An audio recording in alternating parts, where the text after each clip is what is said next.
Drama review ചാനലിലേക്ക് എല്ലാവർക്കും സ്വാഗതം.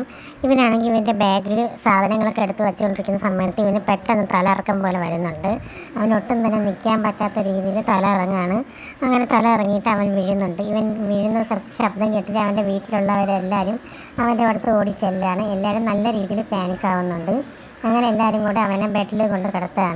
അവൻ്റെ അമ്മ ഭയങ്കരമായിട്ട് കരയുന്നുണ്ട്. അവൻ്റെ അടുത്ത് ഇരുന്നിട്ട് അവൻ ഒരുപാട് തവണ വിളിച്ച് നോക്കുകയൊക്കെ ചെയ്യുന്നുണ്ട്. പക്ഷേ അപ്പോഴൊന്നും അവൻ എണീക്കുന്നുണ്ടായിരുന്നില്ല.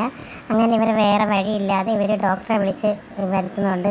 ഇവൾ വന്ന് നോക്കുമ്പോഴത്തേക്കും ആ വീട്ടിൽ നിന്ന് എന്തൊക്കെയോ സൗണ്ട് വരുന്നത് കേട്ട് അവൾ എന്താണെന്ന് പേടിച്ചിട്ട് ഇങ്ങനെ നോക്കുകയാണ്. അവനെന്തെങ്കിലും പറ്റിയോന്ന് അവളും ഇങ്ങനെ ആലോചിച്ചിട്ട് നോക്കുന്നുണ്ട്. അങ്ങനെ ഡോക്ടർ വന്ന് അവനെ പരിശോധിച്ച് നോക്കുകയാണ്. ഡോക്ടർ വന്ന് അവനെ പരിശോധിച്ച് നോക്കിയിട്ട് അവൻ്റെ കണ്ടീഷനും ഒക്കെ കാര്യങ്ങളൊക്കെ ഡോക്ടർ അവരുടെ അടുത്ത് പറഞ്ഞു കൊടുക്കുന്നുണ്ട്. അങ്ങനെ ഇവൻ്റെ സിറ്റുവേഷൻ ആലോചിച്ച് അവൻ്റെ ഫാമിലി മെമ്പേഴ്സ് എല്ലാവരും അവനെക്കുറിച്ച് ആലോചിച്ച് വിഷമിക്കുന്നുണ്ട്. എല്ലാവരും അവൻ്റെ ചുറ്റും നിന്ന് അവനെ കെയർ ചെയ്യുന്നുണ്ട്. അടുത്തൊരു വീഡിയോ ആയിട്ട് വീണ്ടും വരുന്നതായിരിക്കും. താങ്ക്